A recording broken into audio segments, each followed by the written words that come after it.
Ya, baik.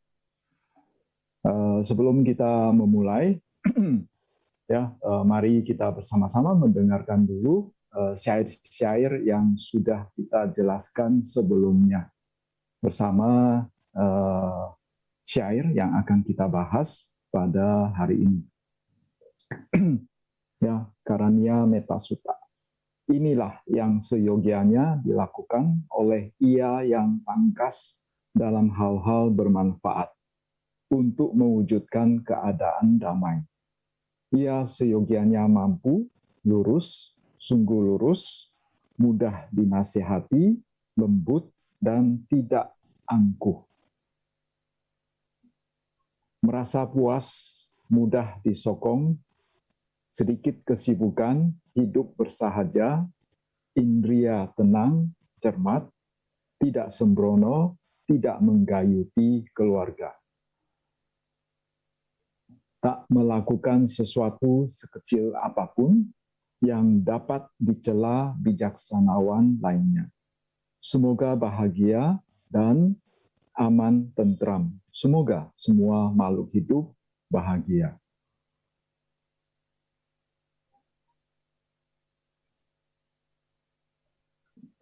Tak melakukan, bukan. Kita lanjut ke syair keempat. Makhluk hidup apapun adanya tanpa kecuali yang tergerak ataupun yang kokoh, yang panjang ataupun yang besar, yang sedang, pendek, kecil, gemuk, uh, apa uh, syair yang kita sudah bahas yang lalu dan dua syair yang akan kita bahas pada hari ini. Kalau nggak salah, pada kesempatan yang lalu ya kita sudah membahas syair yang ketiga.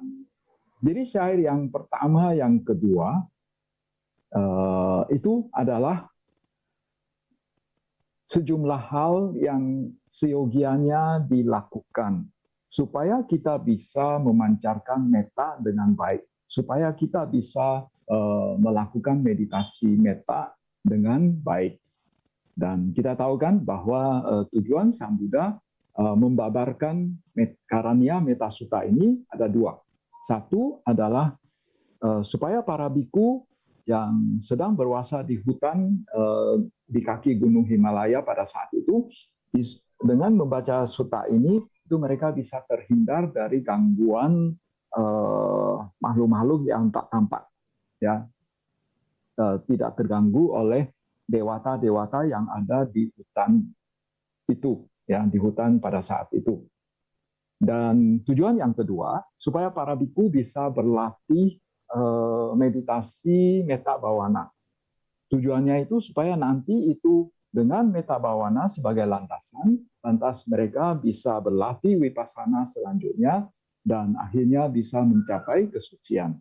Dan memang ya seperti yang kita ketahui juga bahwa pada akhirnya pada saat para biku selesai menjalani wasa, akhirnya mereka itu bisa bisa mencapai tingkat kesucian yang paling tinggi, yaitu mencapai tingkat arahat pada saat mereka selesai menjalani wasa pada tahun itu. Ya. Jadi untuk syair yang pertama dan kedua itu adalah yang seyogianya dilakukan. Ya, jadi makanya ya di syair yang ketiga Sang Buddha melakukan sejenis rangkuman bahwa pokoknya tidak melakukan sesuatu sekecil apapun yang dapat dicela bijaksanawan lainnya. Mengapa? Karena kalau kita ada melakukan sejumlah kesalahan, itu nanti akan menjadi beban batin kita pada saat sedang bermeditasi. Ya, jadi oleh karena itu, ya diusahakan tidak melakukan kesalahan sekecil apapun. Ya, memang ini tuntutannya kelihatannya tinggi sekali dan memang juga bahwa suta ini walaupun sering sekali dibaca oleh kita di Indonesia, ya termasuk juga para umat awam, para umat perumah tangga di Indonesia, tapi sebetulnya suta ini cukup dalam sehingga lebih cocok sebetulnya untuk para biku. Tapi tentu saja itu bukan menutup kemungkinan para umat itu mencoba untuk melaksanakan beberapa hal di antaranya, ya, dan mencoba untuk mempraktekkannya, ya, semampu mungkin, ya. Nah, jadi Jadi dalam syair tersebut ya sebelumnya itu Sang Buddha sudah menyatakan apa yang seyogianya dilakukan, apa yang seyogianya dilakukan, ya. Nah, tujuannya itu ya supaya ini nanti meditasinya itu bisa bagus, ya. Kemudian di syair yang kedua, paruh yang kedua dari syair yang ketiga ini, Sang Buddha mengungkapkan cara memancarkan metta atau cara melakukan metta bawana secara garis besar, yaitu pokoknya ya Sukhinowa Kemino Hontu, ya, semoga bahagia dan aman tentram. Itu saja, pikiran itu yang dipancarkan terus kepada semua makhluk hidup, ya. Jadi sabbe satta bawantu sukhitata, semoga semua makhluk hidup berbahagia, ya. Itu secara garis besar, secara garis besar itu cara untuk melakukan metta bawana. Nah, kemudian ya kita masuk ke syair yang keempat, ya. Lantas Sang Buddha lanjut mengatakan bahwa makhluk hidup apapun adanya tanpa kecuali, yang tergerak ataupun yang kokoh, yang panjang ataupun yang besar, yang sedang, pendek, kecil atau gemuk, ya, pada rasanya pikiran manusia itu kalau misalnya kita menyatakan sesuatu secara garis besar, kita agak sulit untuk menangkap secara jelas, ya. Jadi oleh karena itu, ya, Sang Buddha sebagai seorang guru yang pandai mengajar, itu setelah beliau membuat garis besarnya, lantas ya selanjutnya Sang Buddha membuat yang lebih rinci. Karena dengan membuat sesuatu yang lebih rinci, ya, maka batin kita itu lebih bisa menangkap apa yang dimaksudkan. Batin kita itu lebih mampu untuk berdiam di objek tersebut. Misalnya kita melakukan suatu meditasi anapanasati, ya. Nah, kalau misalnya kita hanya sekedar tahu saja, sekedar tahu saja, itu lama-lama bisa ngantuk.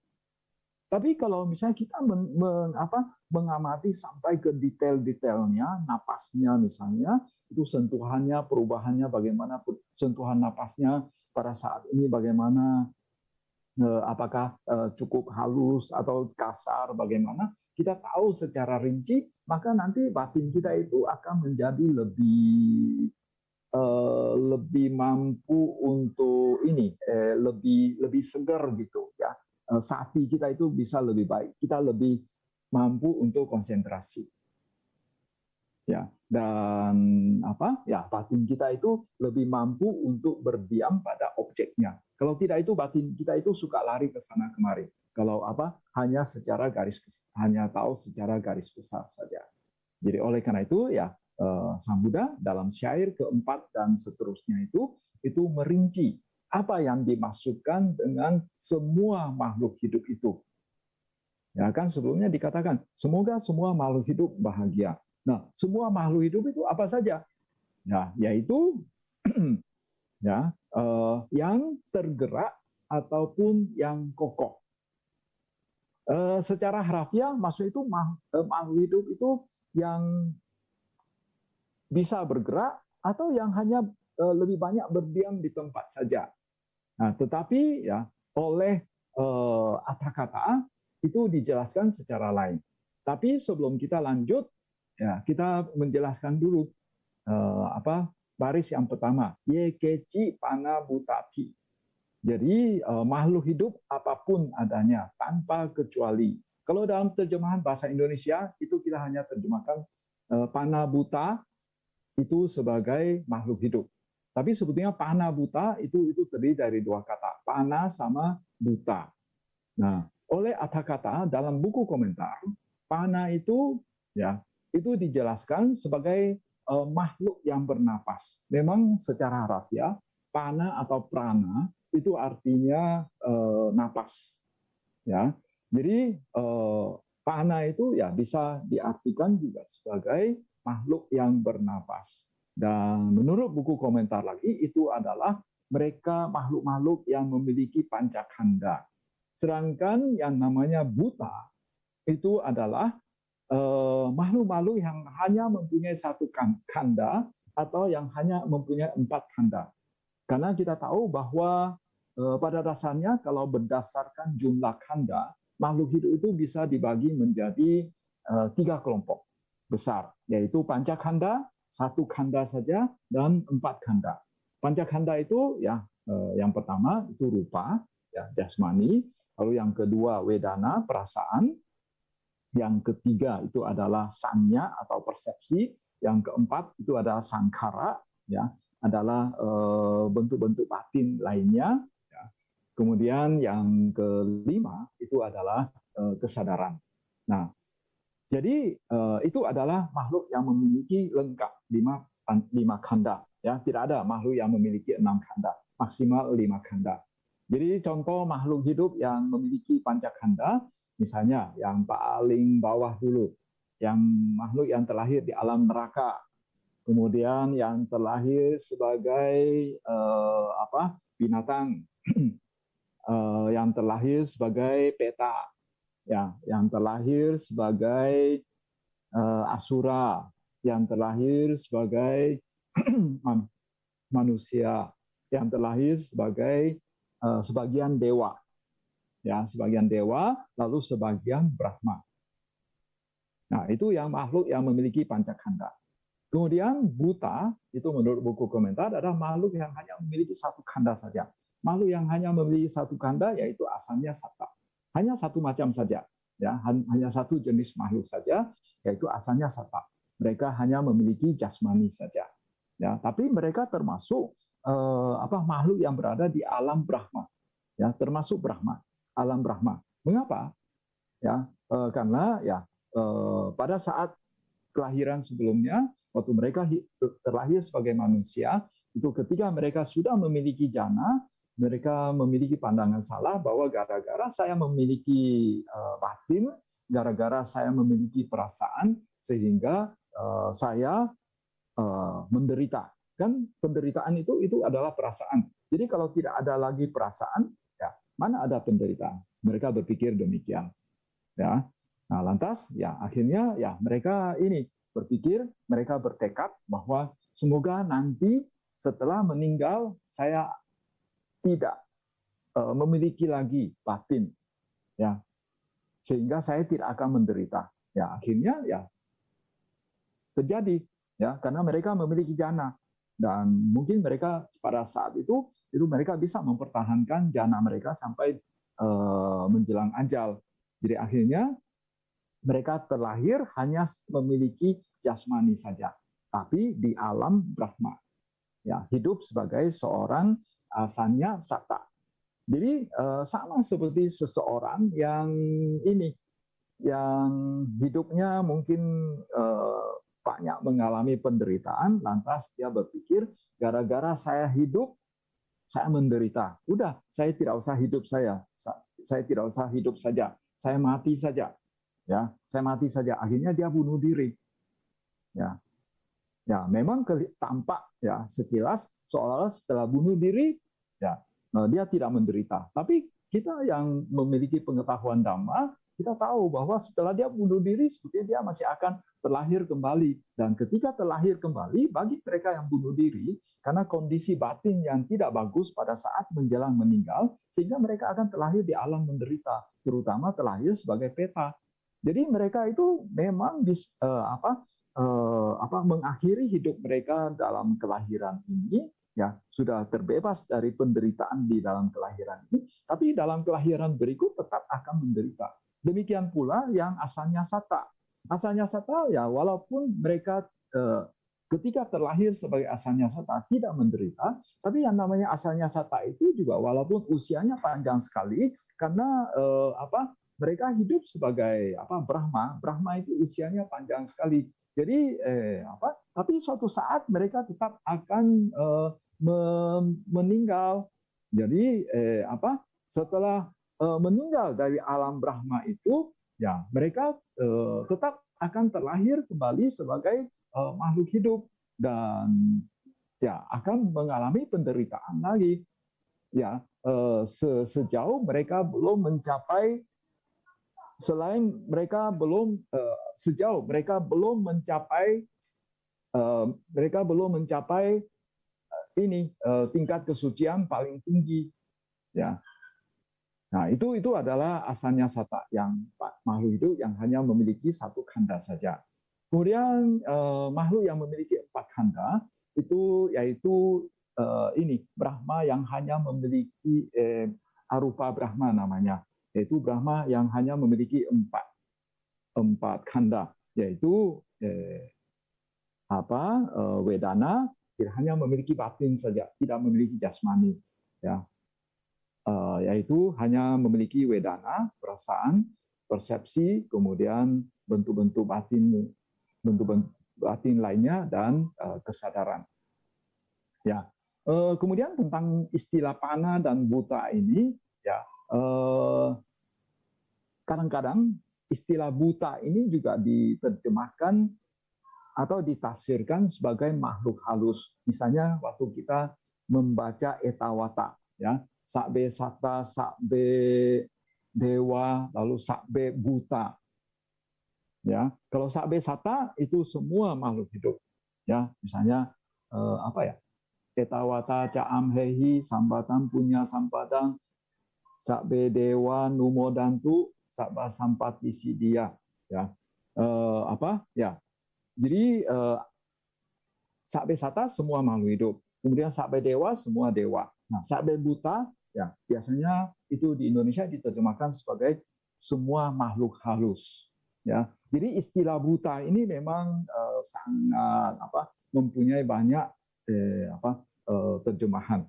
Ya, mempunyai banyak terjemahan. Nanti kalian di belakang bisa lihat lagi pengertian buta yang lain.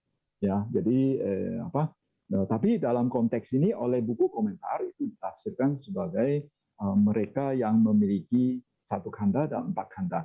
Sehingga kalau pana dan buta digabungkan, ya itu sudah meliputi semua makhluk hidup yang memiliki panca khanda, 1 khanda, dan 4 khanda.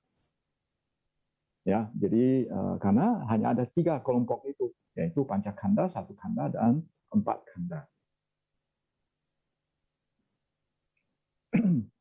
Ya, itu adalah penjelasan terhadap baris yang pertama, ya, yaitu makhluk hidup apapun adanya tanpa kecuali.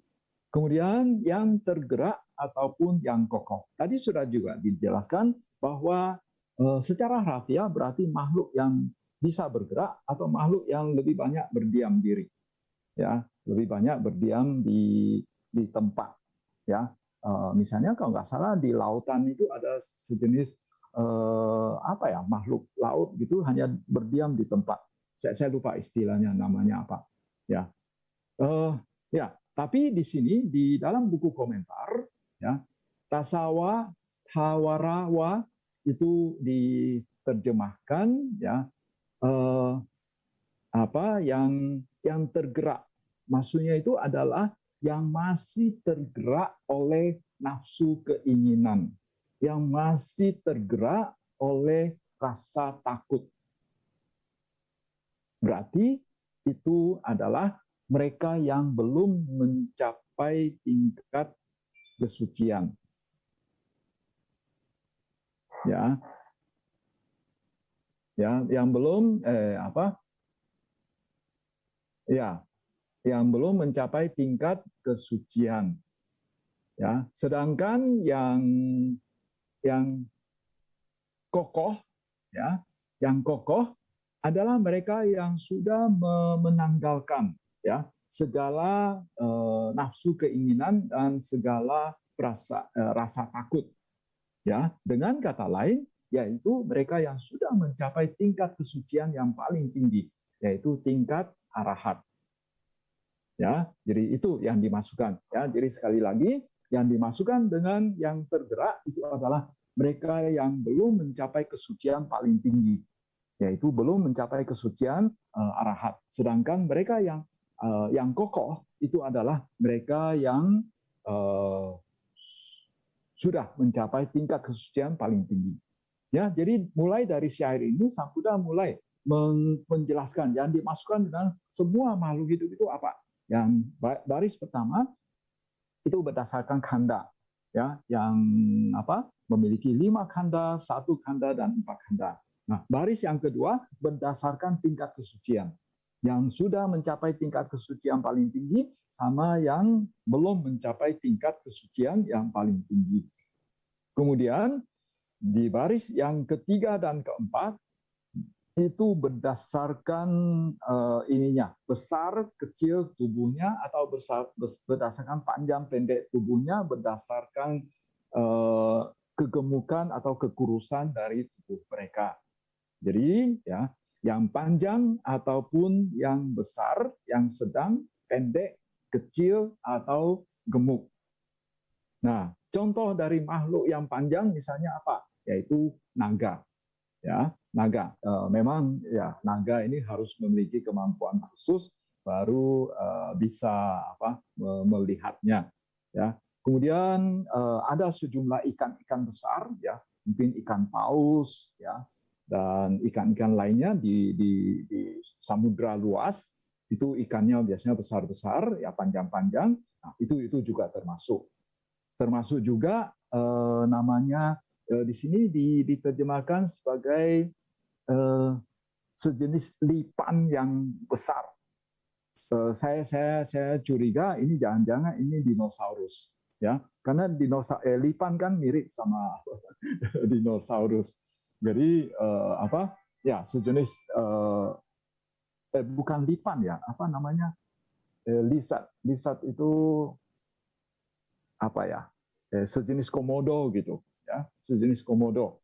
Kalau bahasa Inggrisnya itu lizard, ya, bukan lipan, ya.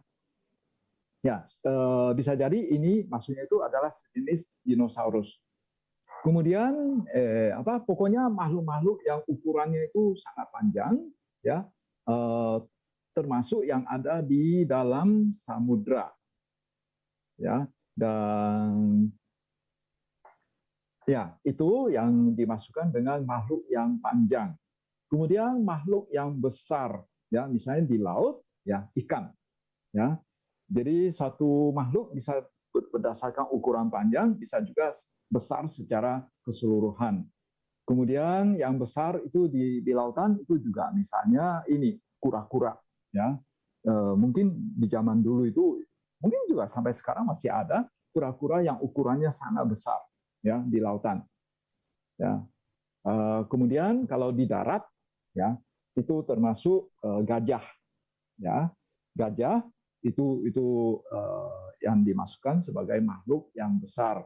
Kemudian kalau di antara makhluk yang tidak tampak, yang dalam bahasa Pali namanya bukan manusia, amanusa, itu adalah raksasa danawa. Mungkin kalau bahasa Indonesia denawa, ya, atau rahu, ya, raksasa rahu, ya.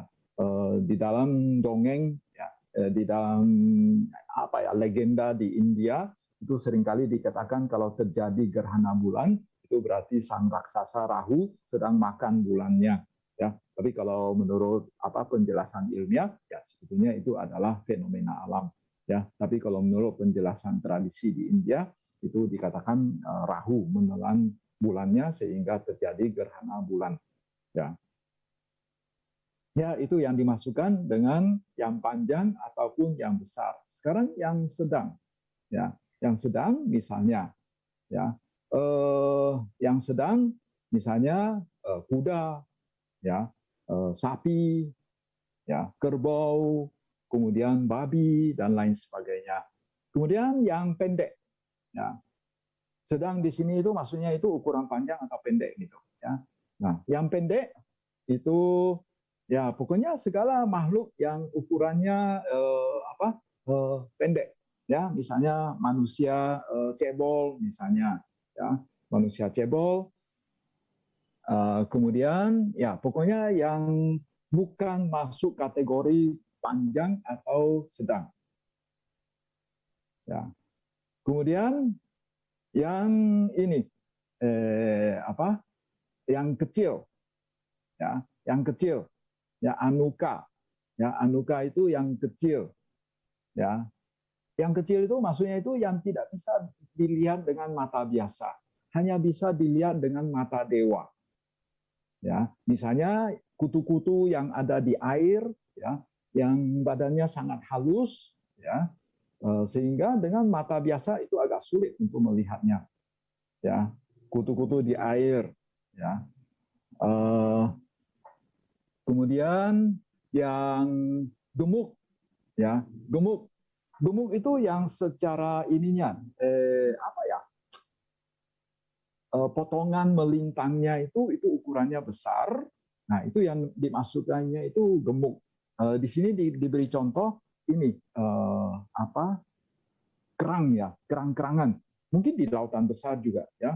Di lautan besar itu ada kerang yang besar sekali. Nah, itu tebal. Maksudnya itu ya bisa jadi gemuk ini maksudnya itu tebal ya. Jadi dia apa ada kerang-kerangan yang sangat tebal. Nah, itu adalah contoh yang diberikan di sini.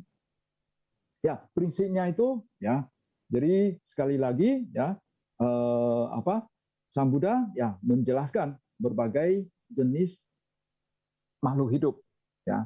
Jadi yang dimasukkan dengan semua makhluk hidup itu ya saya ulangi ya satu adalah yang memiliki yang dikategori dan berdasarkan kanda yaitu yang memiliki pancakanda, yang memiliki satu kanda dan empat kanda. Lalu yang sudah mencapai kesucian atau yang belum mencapai kesucian. Nah, ini pembagian berdasarkan pencapaian tingkat kesucian, lalu yang berdasarkan ukuran, ya, yang panjang ataupun yang besar, yang sedang, pendek atau kecil dan gemuk, ya. Kemudian yang berdasarkan kanda ini waktu kita membaca Parita Patidana sebetulnya juga ada menyinggung tentang hal itu. Panceka Catuwokara, ya. Nah, Panceka Catuwokara itu panca wokara, lalu eka wokara dan catu wokara. Ya, itu tiga jenis makhluk hidup berdasarkan kanda, jumlah kanda. Oke.